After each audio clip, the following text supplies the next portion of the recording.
Bienvenidos, queridos televidentes, a su programa Entérese. En Entérese hoy vamos a ampliar un programa anterior que se nos acabó el tiempo antes de terminar el programa.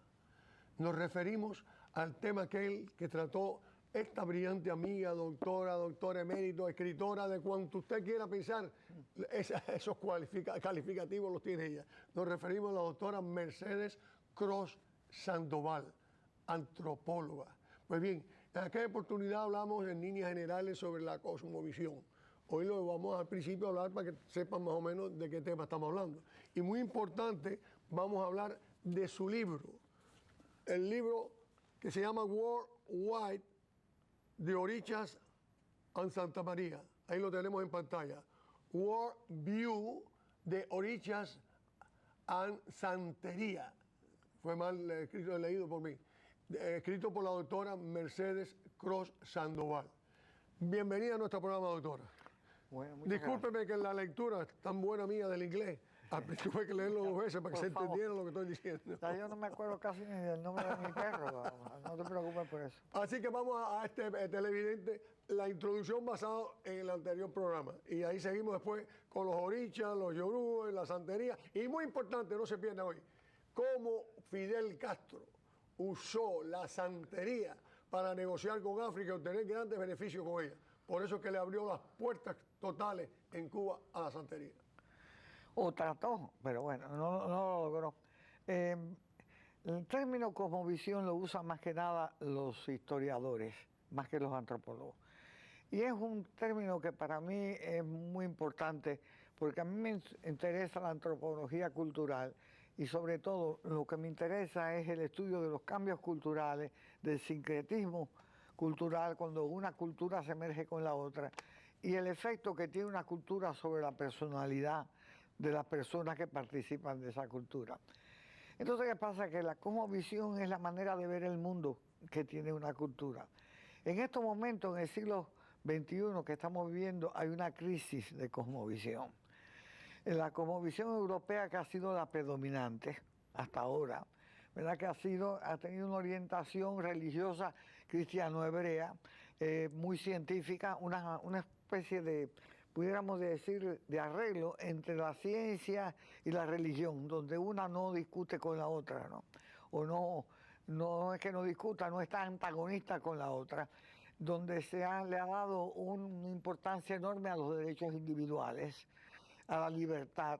Eso ha sido en donde tuvo lugar la revolución científica, la revolución industrial. Veamos, la cosmovisión europea ha sido la predominante, ha sido la moderna. En este siglo, como tú sabes, está siendo realmente amenazada. Hay muchos sentimientos anti-europeos, aún dentro de la misma Europa. Y nos hemos encontrado con un fenómeno increíble. No es que me quiera desviar, pero para explicar la cosmovisión, que se ha intrometido o está siendo amenazada por la manera de ver el mundo de los musulmanes. La cosmovisión. Definitivamente, quien diga lo contrario, no sabe lo que está pasando. La cosmovisión musulmana, que es sumamente rígida, que es teocrática, porque nada más que todas las explicaciones vienen de... No es ese arreglo tan interesante que tuvo lugar en Europa entre la ciencia y la religión, o la tolerancia, como se le quiera llamar, no lo hay. Entonces, que lleva al extremismo, los musulmanes extremistas son los que están dictando las reglas. Y es interesante porque mientras más Europa y sus, digamos, descendientes, que somos nosotros los americanos... El mundo occidental. El mundo occidental. Creo que eso ya la iglesia cosmovisión lo sintetiza. Ese mundo occidental está siendo amenazado. Y más que nada por extremistas, tenemos en cuenta de que esos extremistas se están basando en un fundamento más o menos equivocado, pero religioso. Y nosotros cada día hemos abandonado más el fundamento o parte de la cosmovisión religiosa. Ponte a pensar, las iglesias están casi, hay menos gente que van a las iglesias, en Europa prácticamente están vacías, y nos ha salido una cosmovisión sumamente extremista. En eso me interesaría, perdón, vuelvo otra vez a intrometerme dentro de este tema, de un día tratar como la importancia que tiene la religión para mantener la paz entre los pueblos y entre la gente. Una vez que se da de lado la religión, cualquiera que sea, sin llegar a los extremismos de la musulmana, mantiene cierta unidad en los pueblos. Bueno, la religión es, si tú estudias todas las culturas del mundo, en todas las culturas del mundo hay algún sistema religioso. Para mí lo importante, y yo no estoy suscribiéndome a ninguna religión en particular, considero que si Dios existe, que no estoy segura, pero bueno, creo que sí existe, se va a manifestar de maneras diferentes a diferentes pueblos. Cuando tú ves que la religión tiene más de 200.000 años, inclusive ahora se han hecho estudios genéticos donde aparece una pareja de genes que determina el trance, que no sé si eso lo hemos discutido en esto, que es increíble, en toda la especie humana es posible el trance. El trance místico, que es que el organismo apaga todos los sistemas comunicativos que tenemos nosotros, los sentidos, y ese individuo puede trascender. Y ese trance es lo mismo que se ocurre entre los chamanes de Mongolia que se ocurre entre un religioso occidental. Vamos a seguir con la composición porque ese es un tema que lo quiero tratar con usted independiente para que lo podamos entender. Pongan atención a doctor, y lo que usted no entienda, yo trataré de expresarlo y decírselo y que me lo diga. Bueno, pero estoy diciendo, en estos momentos tenemos una crisis en el mundo occidental en el siglo XXI de cosmovisión. Estamos viendo, por ejemplo, fenómenos, una sobrepoblación que nos está deshumanizando. Nos hemos acostumbrado a la grande catástrofe. ¿Por qué? Hay tanta gente en el mundo que cualquier terremoto acaba con media humanidad. Vaya. Entonces, nos deshumaniza porque cada día tenemos menos sentimientos de solidaridad, porque es que después de ver 7.000 muertos, como hemos visto ahora, bueno, ¿y cómo te vas a ocupar de uno si hay 7.000? Pierde valor. Entonces nos hemos encontrado también un problema muy serio, pero muy serio, la tecnología, que cada día aísla más a la gente. Porque ahora con los telefonitos óyeme, yo para poder conversar con una nieta mía prácticamente la tengo que secuestrar. Porque tú sabes que te llegan a tu casa y están conversando contigo. Todo el día. Bueno. Y cada día está más alienada la persona. Y francamente, a mí me llama la atención de que, aunque oigo todos los discursos, no quiero meterme en problemas con ningún político, de los candidatos a la presidencia, no he oído a nadie de verdad venir con una cosmovisión que sea la apropiada para el siglo XXI, que tengan que lidiar con asuntos tan serios como la sobrepoblación, la destrucción del ambiente. Eso va más allá, trasciende el conservatismo y el progresivismo. O sea que tenemos una crisis de cosmovisión muy seria. Hace falta que alguien o alguienes, ¿verdad?, expanda en algún tipo de manera de conceptualizar. Volvemos a lo mismo, la cosmovisión, cómo el ser humano se debe de llevar con los otros seres humanos, sus relaciones con la sobrenaturaleza o con lo sobrenatural, cómo el individuo, se relaciona con el resto de las personas en el ámbito familiar y social. Todo eso se ha perdido. Doctora, ya por lo menos ese televidente tiene más o menos la misma idea que dimos en el programa anterior. Okay. Lo que ese televidente está esperando ahora, lo que usted ha escrito en su libro, que es un concepto general de la cosmovisión, pero ya la parte interior, la parte que toca ya el problema de los yoruba, los orichas, la santería, cómo esta santería pasó a Miami, en la presencia de Castro usando la santería para su beneficio. O tratando. Bueno, mira, lo que nosotros le decimos santería, que en realidad se debe decir la regla de Ocha, es una religión de origen yoruba. La palabra yoruba se utilizó más que nada por los ingleses para usarla como el término del idioma que usaba mucha gente del norte de Nigeria, del área de Oyo, porque ellos más bien se llaman a sí mismos Anagó. Bueno, los yorubas empiezan a llegar a Cuba desde el principio de la colonización. ¿Por qué? Porque el nombre que se le utiliza para ellos en Cuba es Lucumí. Y esa palabra no existe en el vocabulario yoruba. Ese era un nombre que le usaban otra vez los ingleses, los exploradores, para mencionar el reinado de Hoyo que está al norte de Yoruba. Y era un término del siglo XVII, XVI. Yoruba es un área de África. Yoruba es el término que usaban los ingleses para el idioma que se usaba en el norte de Nigeria. Okay. Bueno, se ha quedado así y lo comí. Entonces, los yorubas llegaron en gran número a Cuba, también a Brasil. En Brasil son los fundamentos religiosos de lo que se llama el candomblé, que es una religión en Brasil prácticamente nacional. Vaya. Y en Cuba dan lugar a lo que se llama generalmente la santería o la regla de Ocha y también la regla de Ifá, ¿verdad? El proceso de sincretismo que tuvo lugar en Cuba, sincretismo es el merger diferentes corrientes culturales formando una cosa nueva. Es lo que llamó Fernando Ortiz transculturación. Ese es el proceso que yo le llamo en realidad la criollez. Es un esfuerzo hasta cierto punto por parte de los blancos y por parte de los negros de emerger. ¿Por qué lo digo así? Se decía que en Cuba los españoles podían hacer cualquier cosa menos tener un hijo español. Resulta que uno de los grandes amigos míos, informantes míos sobre la santería, que era un gran percusionista cubano, me decía, Mercedes, mis abuelos me criticaban porque cuando yo tocaba los tambores sagrados, siempre me iba de los ritmos, digamos, rituales, y empezaba a usar nuevos ritmos.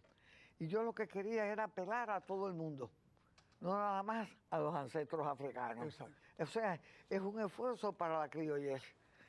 Y eso es lo que es el sincretismo, da lugar a lo que es ser cubano. Los cubanos no somos españoles, nosotros no somos africanos, somos cubanos, el producto de la influencia de las muchas provincias españolas que fueron a Cuba, porque no hay lo español. Eso de que el gallego, el catalán, de todas partes. el catalán, el asturiano, el navarro, el gallego. Bueno, no son el producto de un grupo de africanos, vinieron también del Congo, de Nigeria, se presentan diferentes tribus.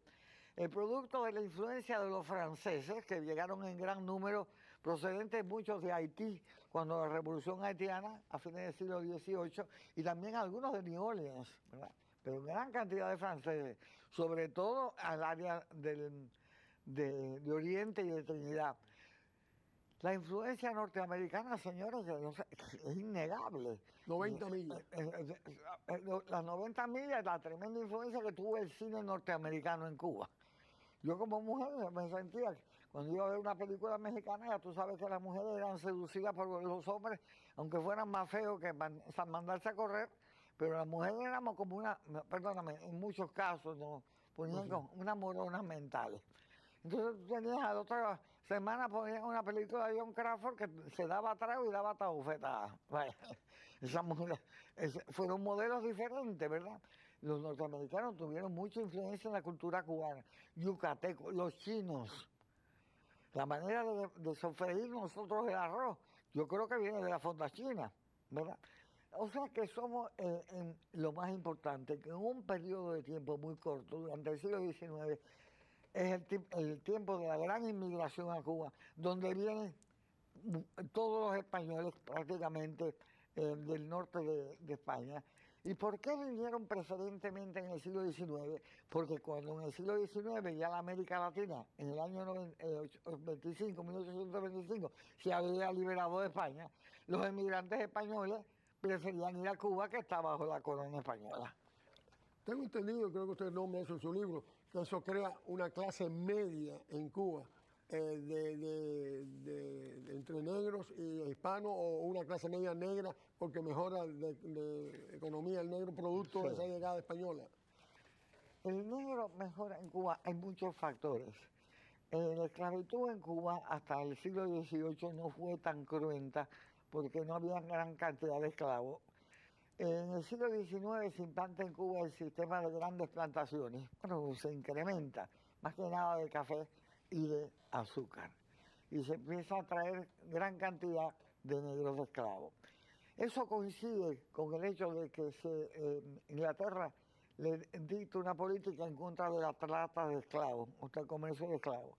Quería decir que trataba de impedir que se trajeran esclavos a venderlos en las Américas. ¿Y qué pasa? Que los esclavos se vuelven mucho más valiosos y empiezan a traer muchas negras para que nazcan en Cuba, empiezan a nacer más negros criollos. Pero hay algo interesante, en Cuba era más fácil o menos difícil, vamos a usar la palabra fácil, para un negro comprar la libertad que lo era, por ejemplo, en los Estados Unidos. En Cuba había un reglamento de esclavos, había leyes que protegían a los esclavos, no a nada del otro mundo, pero bueno, tenían derecho a, por ejemplo, podían aprender, no estaba prohibido que aprendieran a leer como aquí. Inclusive eso tiene un gran impacto porque los españoles en muchos casos no querían ciertas carreras. Y por ejemplo, los músicos prácticamente en Cuba, una gran mayoría eran negros o esclavos. ¿Me entiendes? Los españoles no se metían a ser pintores. Los primeros pintores en Cuba son negros que los enseñan los curas a pintar. Bien interesante. Y empieza a surgir esta clase, los herreros, los sastres, empiezan a surgir toda esta clase de oficios, donde muchos negros van a ir a buscarse el recaudo. Entonces, ¿qué pasa? Algunos de esos negros eran esclavos, pero los dueños les permitían, oye esto, que se fueran, vivían en la casa de los dueños, pero durante todo el día se iban a hacer sus oficios y el dinero que se ganaba, las 2/3 partes iban para el dueño y la 1/3 parte para ellos. Entonces, ¿qué pasa? Ellos podían coger y ir a un cura que se prestara a eso y había una tradición de que así lo hacían, para que mediara entre el dueño y el esclavo. ¿Qué precio? Entonces, que el precio fuera justo. Entonces, muchos negros se compraron a sí mismos y fueron libertos. Y empieza a surgir en el siglo XIX una clase media negra libre. Bien interesante. En Cuba también se podía comprar la barriga, eso es único. Comprar la barriga, ¿qué es eso? El negro pagaba por la barriga de su negra. Y los muchachos que nacían de esa barriga eran libres. Mientras eran pequeños se quedaban en casa del dueño, de los padres. Pero cuando tenían 18, 19 años se iban y a lo mejor podían ahorrar como para libertar a su mamá y a su papá. O sea que fue mucho más fácil el que se emanciparan. Y cuando en el año 81, 1881, se radica la 81, 82, no sé, se radica la esclavitud, una gran mayoría de los negros ya eran libertos. Y es interesante. También participan en la guerra de independencia. Es verdad que en esa época por cada blanco habían 2 negros en Cuba, en ese año 1880 y pico. Bueno, no estoy segura de esa fecha. Una vez estudié en historia, me recuerdo algo de eso, pensé que hubo un momento que había más negros que blancos en Cuba. Varios momentos. Varios momentos hubo más negros que blancos. Sí. Pero lo interesante de todo esto es que el negro participa de la guerra de independencia. Los blancos orientales le dan la libertad a sus esclavos para que participen. En este país, por ejemplo, en los Estados Unidos, desafortunadamente se les prohibió participar en la emancipación.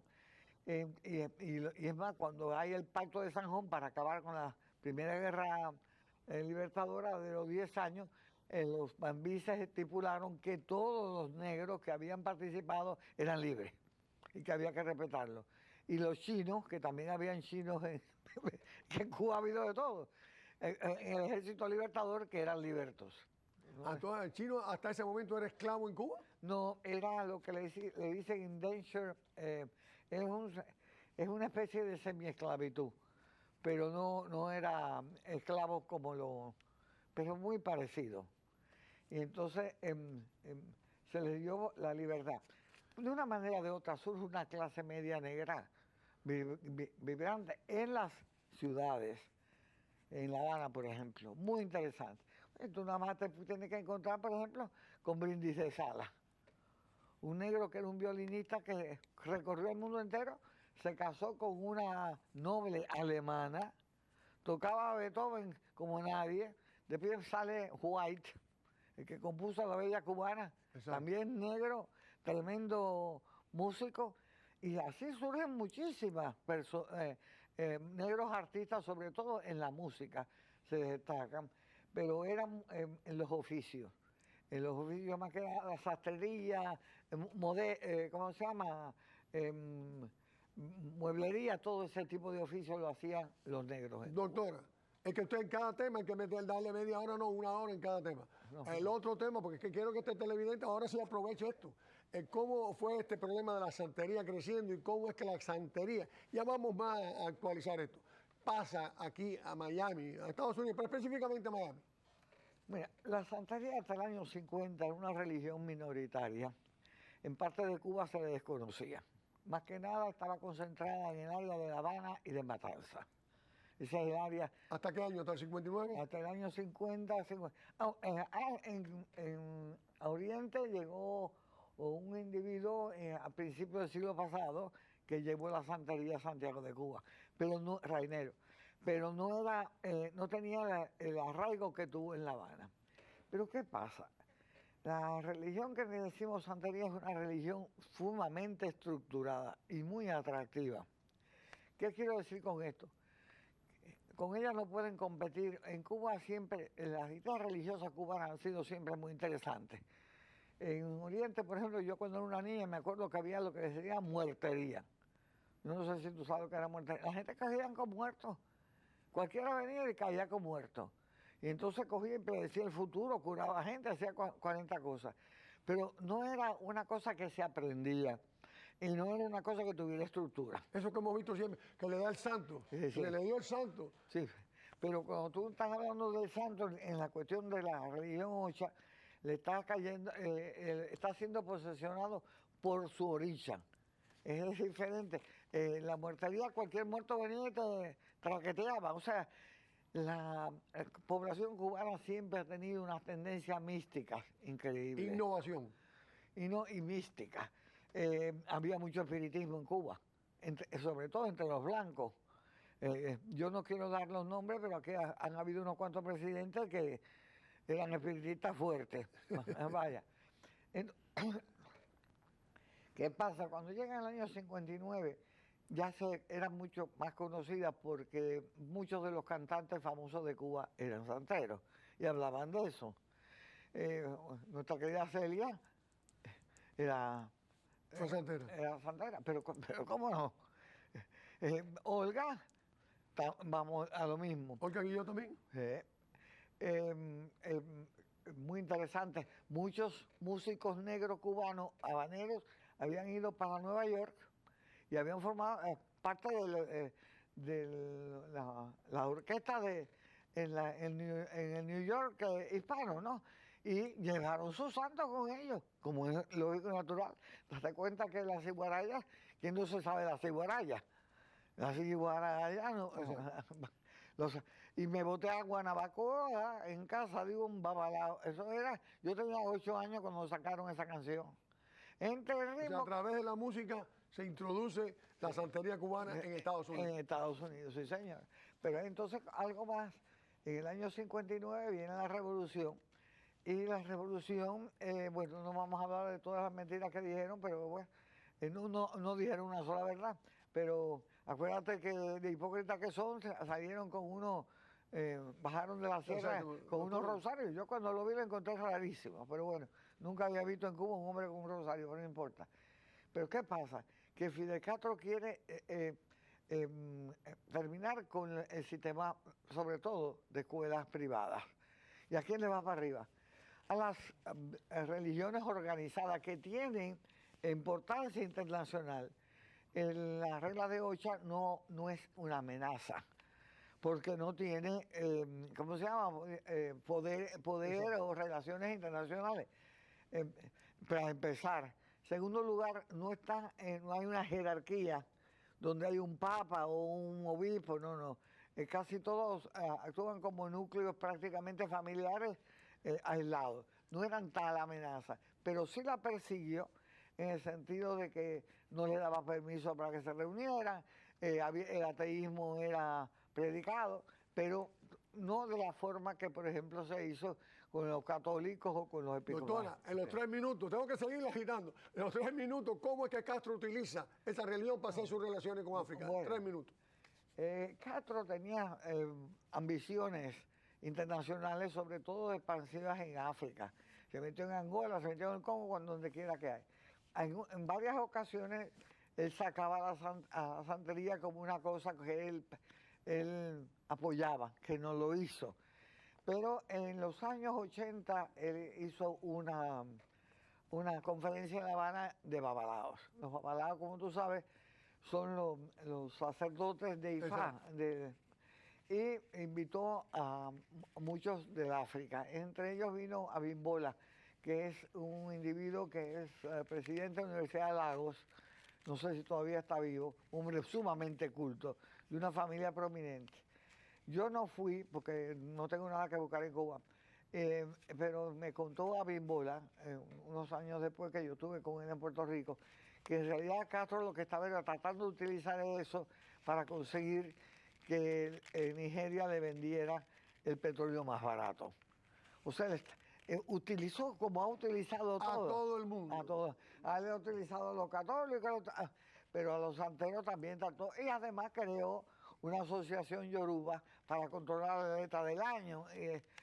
Ahí le dio un edificio en la Paseo del Prado. Él ha utilizado a todo el mundo, él es un gran utilizador. Ha regado la noticia de que él quizás tenga hecho santo, cosa que dudo, porque si él se hubiera hecho santo en Cuba, aquí lo sabríamos, porque para hacerse santo... No, pero dicen que se hizo santo en África. Bueno, eso dice él, pero le conviene. Eso es real lo que me conviene, ¿tú me entiendes? Yo creo que más que nada es eso. Doctora, no ve, como siempre nos quedamos, con ella hay que hacer mil programas para poder hacerlo todo. Sin más, le damos las más expresivas gracias una vez más por estar aquí entre nosotros. Gracias a ti, Angulo. Y a ustedes, mi querido público, se despide. Hasta el próximo domingo. Jesús Angulo.